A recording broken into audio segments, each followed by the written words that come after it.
प्यारे भक्तों, क्या आपको संतान प्राप्ति में कोई बाधा आ रही है?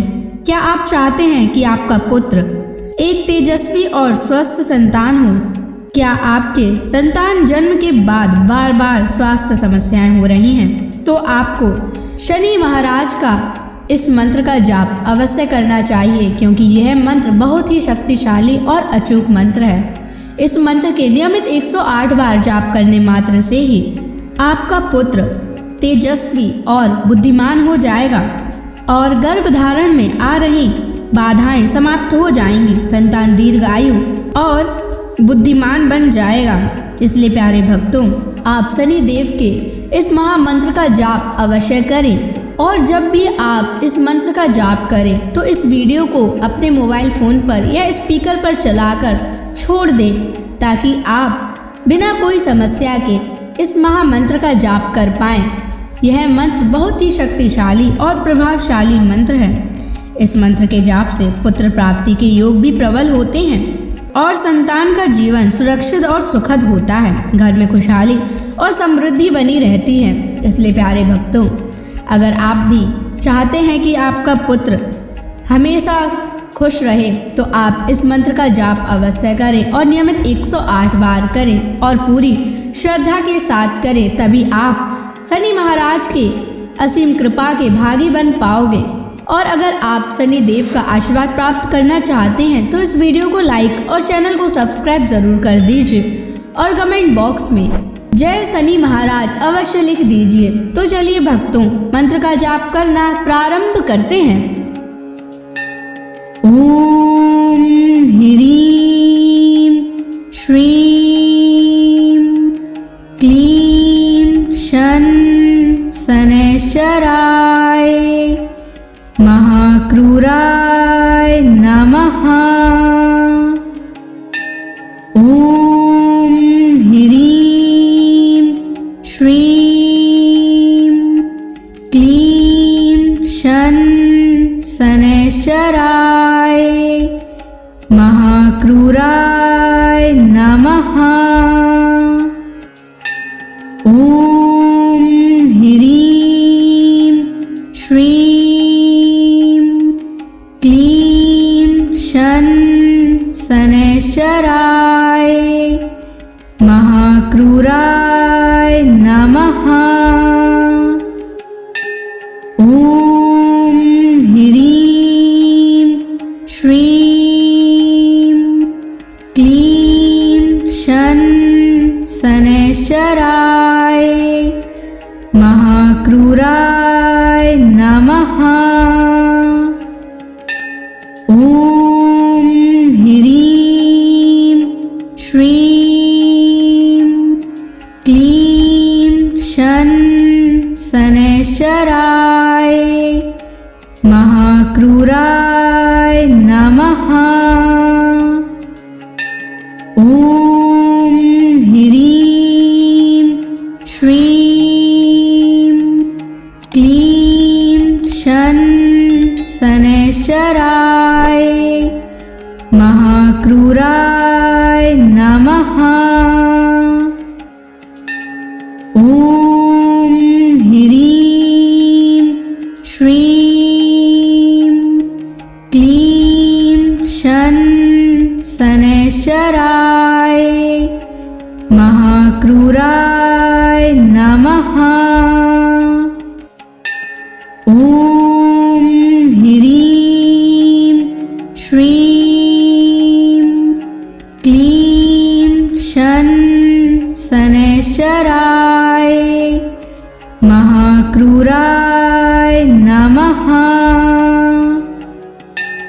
ओम ह्रीं श्रीं क्लीं शन शनैश्चराय महाक्रूराय नमः। ओम ह्रीं श्रीं क्लीं शन शनैश्चराय महाक्रूराय नमः।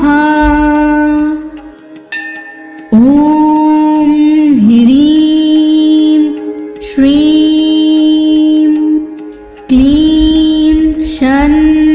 शनैश्चराय महाक्रूराय नमः। ॐ ह्रीं श्रीं क्लीं शनैश्चराय महाक्रूराय नमः। ॐ ह्रीं श्रीं क्लीं शनैश्चराय महाक्रूराय नमः। ॐ ह्रीं श्रीं क्लीं शनैश्चराय महाक्रूराय नमः। ॐ ह्रीं श्रीं क्लीं शनैश्चराय महाक्रूराय नमः। ॐ ह्रीं श्रीं क्लीं शनैश्चराय महाक्रूराय नमः। ॐ ह्रीं श्रीं क्लीं शनैश्चराय महाक्रूराय नमः। ॐ ह्रीं श्रीं क्लीं शनैश्चराय महाक्रूराय नमः। ॐ ह्रीं श्रीं क्लीं शनैश्चराय महाक्रूराय नमः। ॐ ह्रीं श्रीं क्लीं शनैश्चराय महाक्रूराय नमः।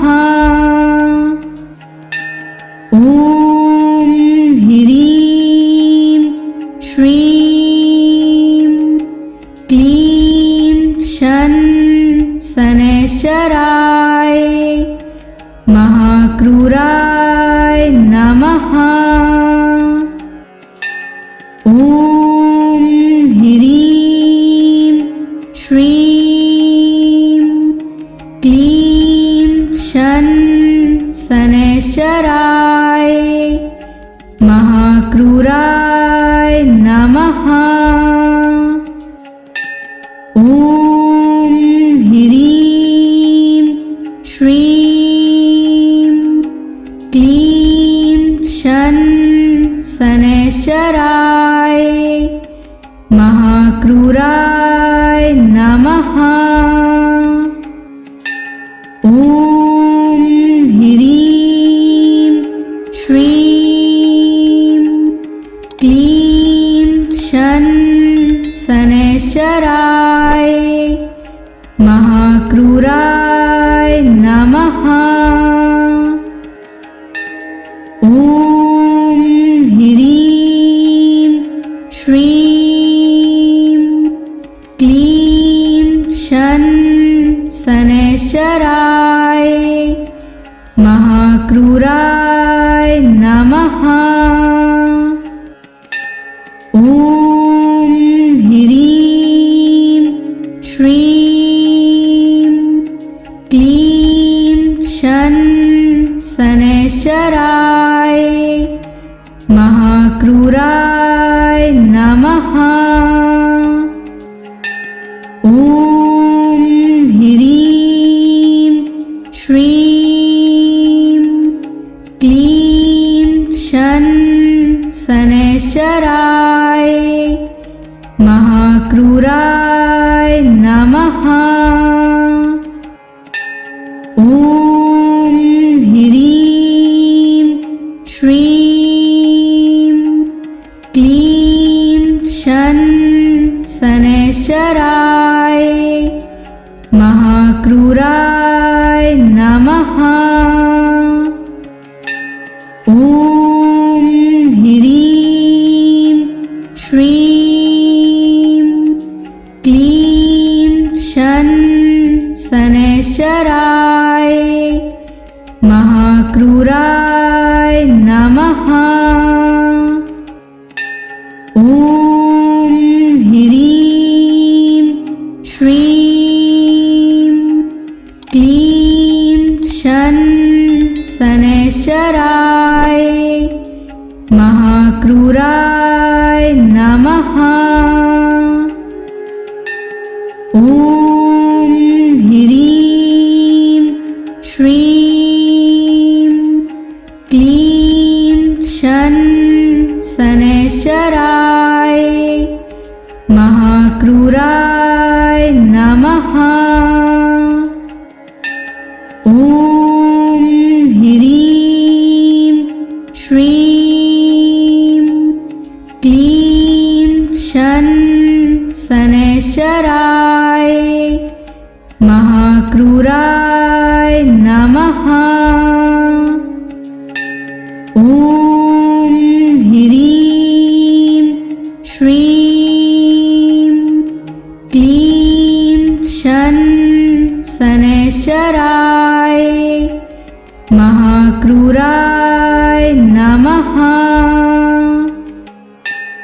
ॐ ह्रीं श्रीं क्लीं शन शनैश्चराय महाक्रूराय नमः। ॐ ह्रीं श्रीं क्लीं शन शनैश्चराय महाक्रूराय नमः। ॐ ह्रीं श्रीं क्लीं शन शनैश्चराय महाक्रूराय नमः। ॐ ह्रीं श्रीं क्लीं शन शनैश्चराय महाक्रूराय नमः। ॐ ह्रीं श्रीं क्लीं शन शनैश्चराय महाक्रूराय नमः। ॐ ह्रीं श्रीं क्लीं शन शनैश्चराय महाक्रूराय नमः। ॐ ह्रीं श्रीं क्लीं शन शनैश्चराय महाक्रूराय नमः। ॐ ह्रीं श्रीं क्लीं शन शनैश्चराय महाक्रूराय नमः। ॐ ह्रीं श्रीं क्लीं शन शनैश्चराय महाक्रूराय नमः। ॐ ह्रीं श्रीं क्लीं शन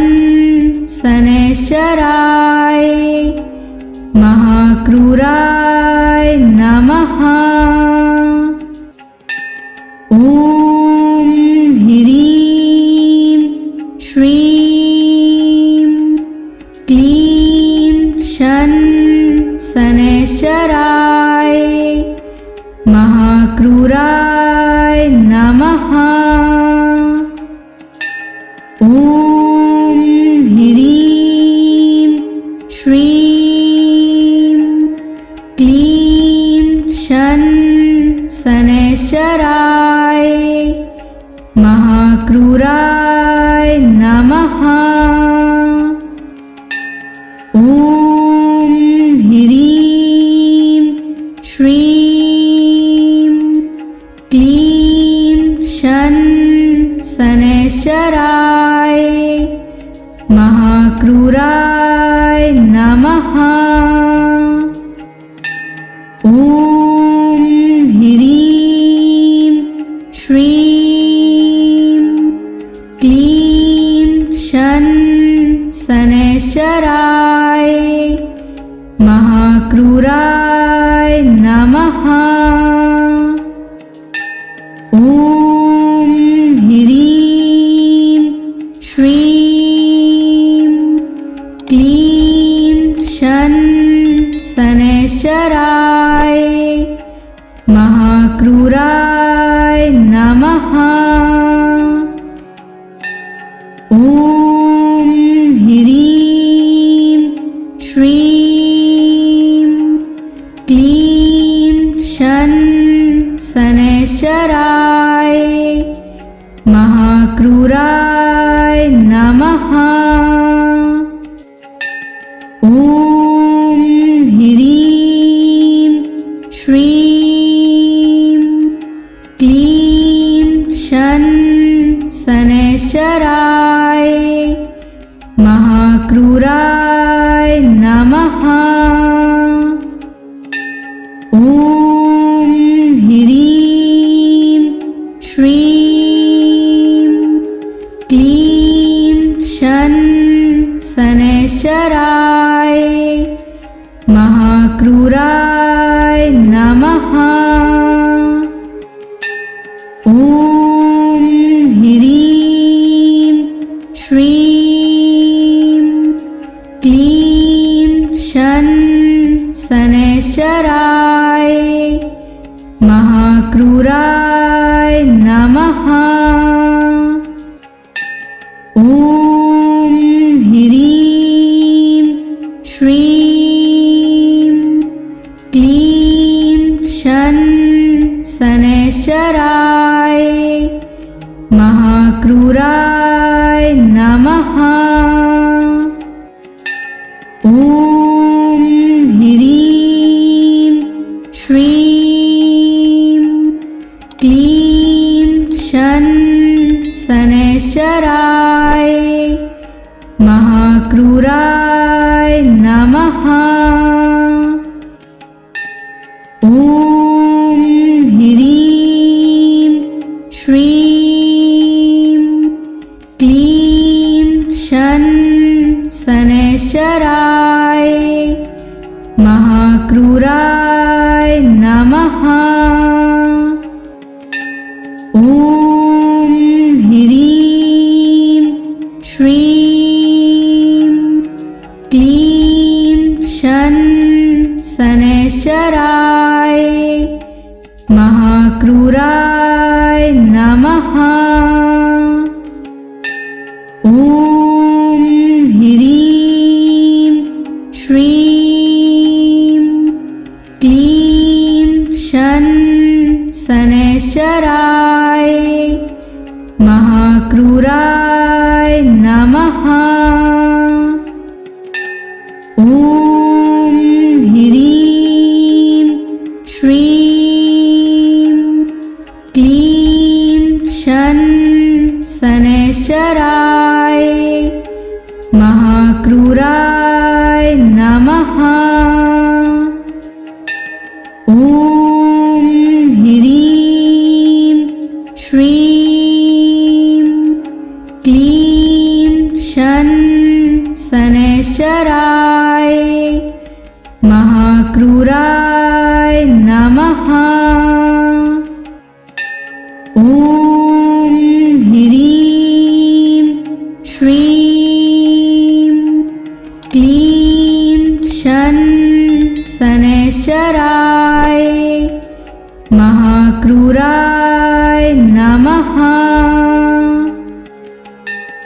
ॐ ह्रीं श्रीं क्लीं शन शनैश्चराय महाक्रूराय नमः। ॐ ह्रीं श्रीं क्लीं शन शनैश्चराय महाक्रूराय नमः। ॐ ह्रीं श्रीं क्लीं शन शनैश्चराय महाक्रूराय नमः। ॐ ह्रीं श्रीं क्लीं शन शनैश्चराय महाक्रूराय नमः। ॐ ह्रीं श्रीं क्लीं शन शनैश्चराय महाक्रूराय नमः। ॐ ह्रीं श्रीं क्लीं शन शनैश्चराय महाक्रूराय नमः। ॐ ह्रीं श्रीं क्लीं शन शनैश्चराय महाक्रूराय नमः। ॐ ह्रीं श्रीं क्लीं शन शनैश्चराय महाक्रूराय नमः। ॐ ह्रीं श्रीं क्लीं शन शनैश्चराय महाक्रूराय नमः। ॐ ह्रीं श्रीं क्लीं शन शनैश्चराय महाक्रूराय नमः। ॐ ह्रीं श्रीं क्लीं शन शनैश्चराय महाक्रूराय नमः। ॐ ह्रीं श्रीं क्लीं शन शनैश्चराय महाक्रूराय नमः। ॐ ह्रीं श्रीं क्लीं शन शनैश्चराय महाक्रूराय नमः। ॐ ह्रीं श्रीं क्लीं शन शनैश्चराय महाक्रूराय नमः।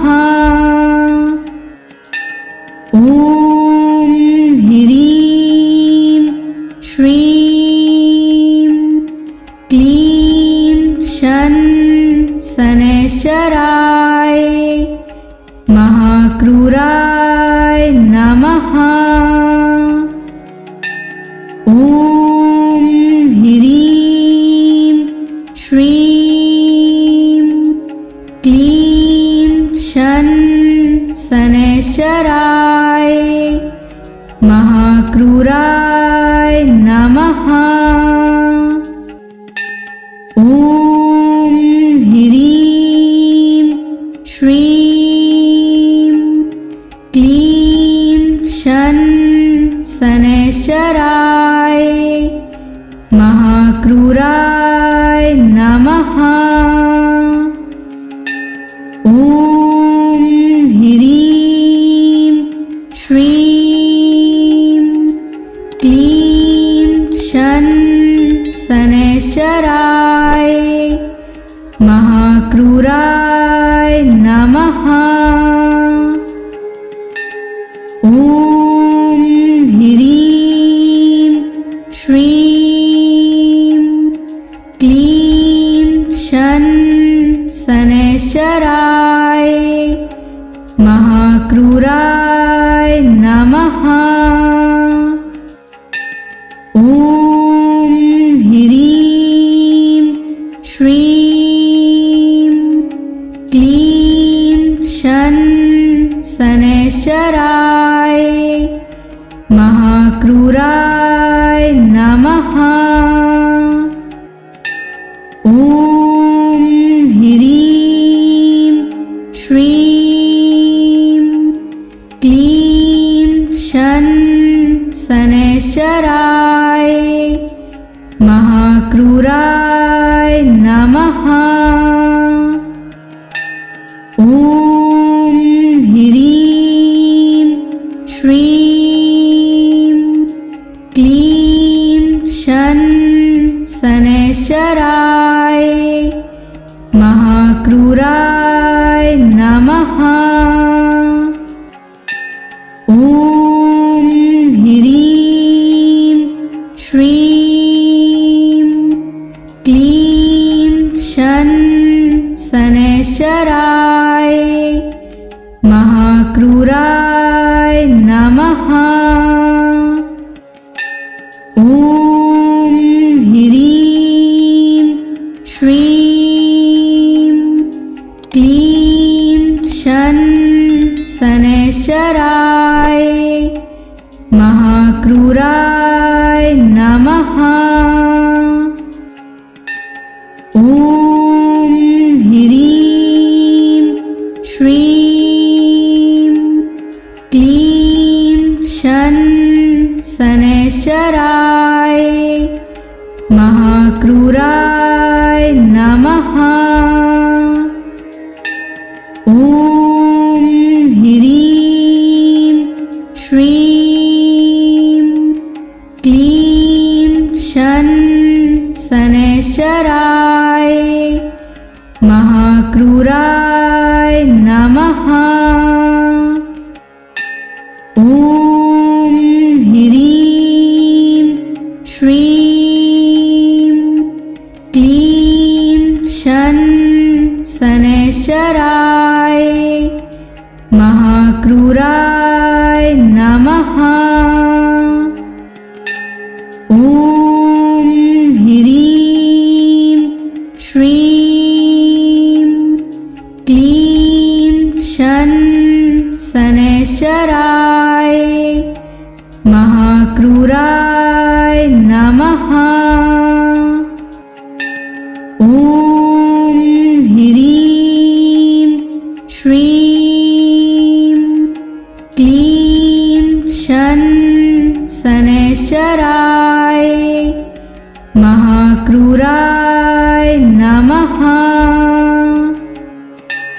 ॐ ह्रीं श्रीं क्लीं शन शनैश्चराय महाक्रूराय नमः।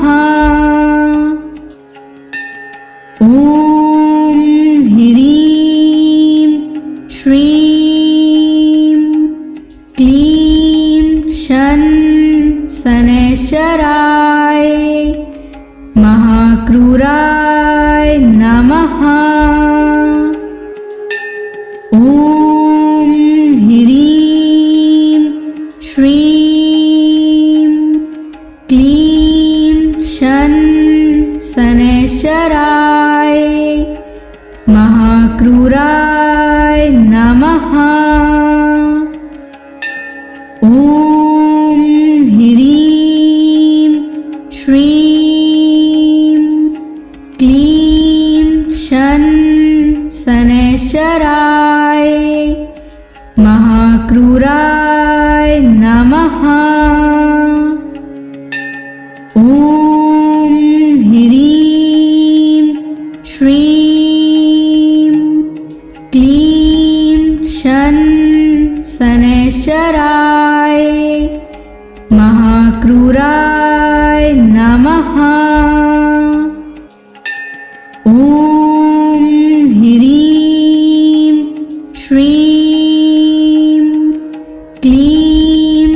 शन शनैश्चराय महाक्रूराय नमः। ॐ ह्रीं श्रीं क्लीं शन शनैश्चराय महाक्रूराय नमः। ॐ ह्रीं श्रीं क्लीं शन शनैश्चराय महाक्रूराय नमः। ॐ ह्रीं श्रीं क्लीं शन शनैश्चराय महाक्रूराय नमः। ॐ ह्रीं श्रीं क्लीं शन शनैश्चराय महाक्रूराय नमः। ॐ ह्रीं श्रीं क्लीं शन शनैश्चराय महाक्रूराय नमः। ॐ ह्रीं श्रीं क्लीं शन शनैश्चराय महाक्रूराय नमः। ॐ ह्रीं श्रीं क्लीं शन शनैश्चराय महाक्रूराय नमः। ॐ ह्रीं श्रीं क्लीं शन शनैश्चराय महाक्रूराय नमः। ॐ ह्रीं श्रीं क्लीं शन शनैश्चराय महाक्रूराय नमः। ॐ ह्रीं श्रीं क्लीं शन शनैश्चराय महाक्रूराय नमः। ॐ ह्रीं श्रीं क्लीं शन शनैश्चराय महाक्रूराय नमः। ॐ ह्रीं श्रीं क्लीं शन शनैश्चराय महाक्रूराय नमः। ॐ ह्रीं श्रीं क्लीं शन शनैश्चराय महाक्रूराय नमः। ॐ ह्रीं श्रीं क्लीं शन शनैश्चराय महाक्रूराय नमः।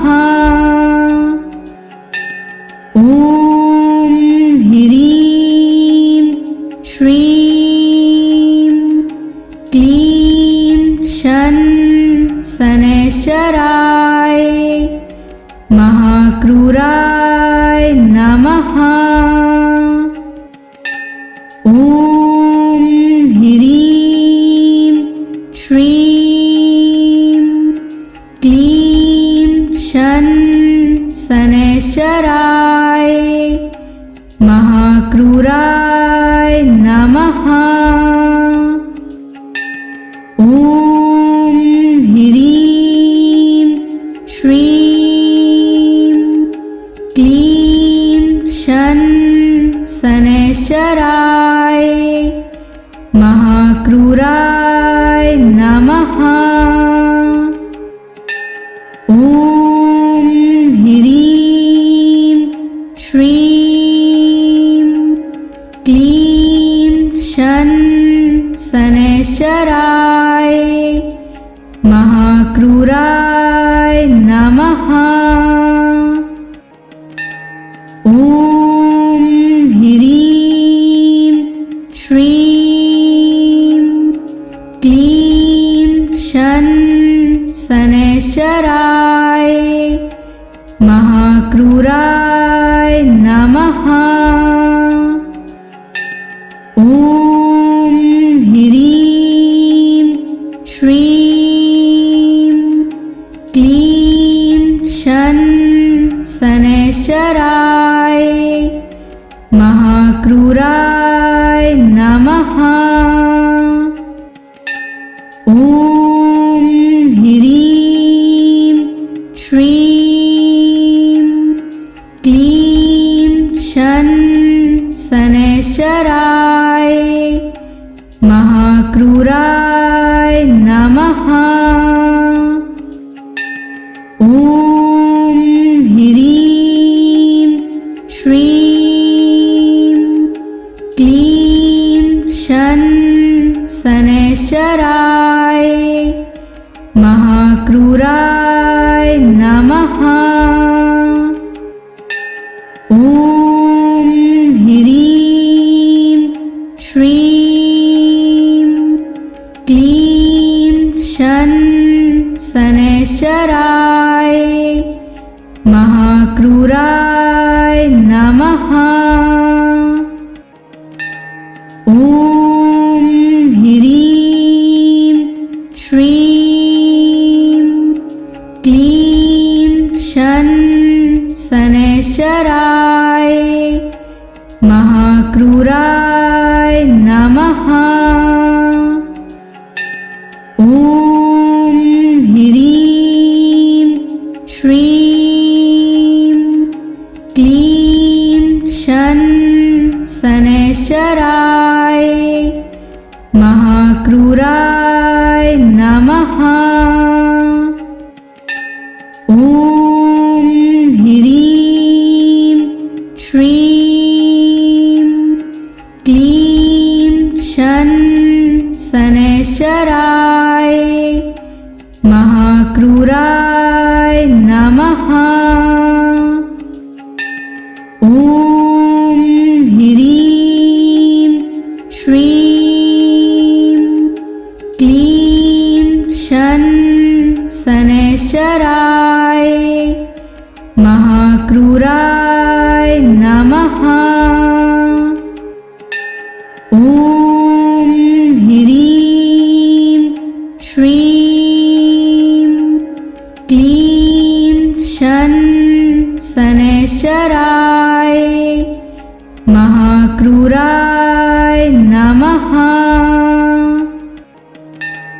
ॐ ह्रीं श्रीं क्लीं शन शनैश्चराय महाक्रूराय नमः। ॐ ह्रीं श्रीं क्लीं शन शनैश्चराय महाक्रूराय नमः। ॐ ह्रीं श्रीं क्लीं शन शनैश्चराय महाक्रूराय नमः। ॐ ह्रीं श्रीं क्लीं शन शनैश्चराय महाक्रूराय नमः। ॐ ह्रीं श्रीं क्लीं शन शनैश्चराय महाक्रूराय नमः।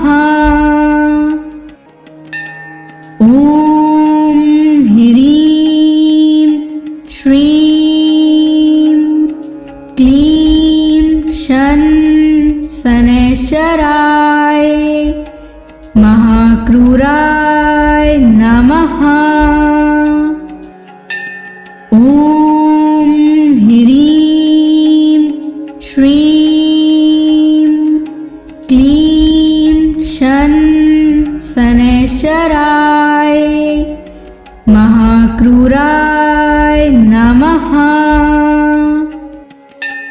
ॐ ह्रीं श्रीं क्लीं शन शनैश्चराय महाक्रूराय नमः। ॐ ह्रीं श्रीं क्लीं शन शनैश्चराय महाक्रूराय नमः। ॐ ह्रीं श्रीं क्लीं शन शनैश्चराय महाक्रूराय नमः। ॐ ह्रीं श्रीं क्लीं शन शनैश्चराय महाक्रूराय नमः। ॐ ह्रीं श्रीं क्लीं शन शनैश्चराय महाक्रूराय नमः। ॐ ह्रीं श्रीं क्लीं शन शनैश्चराय महाक्रूराय नमः। ॐ ह्रीं श्रीं क्लीं शन शनैश्चराय महाक्रूराय नमः। ॐ ह्रीं श्रीं क्लीं शन शनैश्चराय महाक्रूराय नमः। ॐ ह्रीं श्रीं क्लीं शन शनैश्चराय महाक्रूराय नमः। ॐ ह्रीं श्रीं क्लीं शन शनैश्चराय महाक्रूराय नमः। ॐ ह्रीं श्रीं क्लीं शन शनैश्चराय महाक्रूराय नमः। ॐ ह्रीं श्रीं क्लीं शन शनैश्चराय महाक्रूराय नमः। ॐ ह्रीं श्रीं क्लीं शनैश्चराय महाक्रूराय नमः। ॐ ह्रीं श्रीं क्लीं शन शनैश्चराय महाक्रूराय नमः। ॐ ह्रीं श्रीं क्लीं शन शनैश्चराय महाक्रूराय नमः। ॐ ह्रीं श्रीं क्लीं शन शनैश्चराय महाक्रूराय नमः। ॐ ह्रीं श्रीं क्लीं शन शनैश्चराय महाक्रूराय नमः। ॐ ह्रीं श्रीं क्लीं शन शनैश्चराय महाक्रूराय नमः। ॐ ह्रीं श्रीं क्लीं शन शनैश्चराय महाक्रूराय नमः। ॐ ह्रीं श्रीं क्लीं शन शनैश्चराय महाक्रूराय नमः। ॐ ह्रीं श्रीं क्लीं शन शनैश्चराय महाक्रूराय नमः। ॐ ह्रीं श्रीं क्लीं शन शनैश्चराय महाक्रूराय नमः। ॐ ह्रीं श्रीं क्लीं शन शनैश्चराय महाक्रूराय नमः। ॐ ह्रीं श्रीं क्लीं शन शनैश्चराय महाक्रूराय नमः।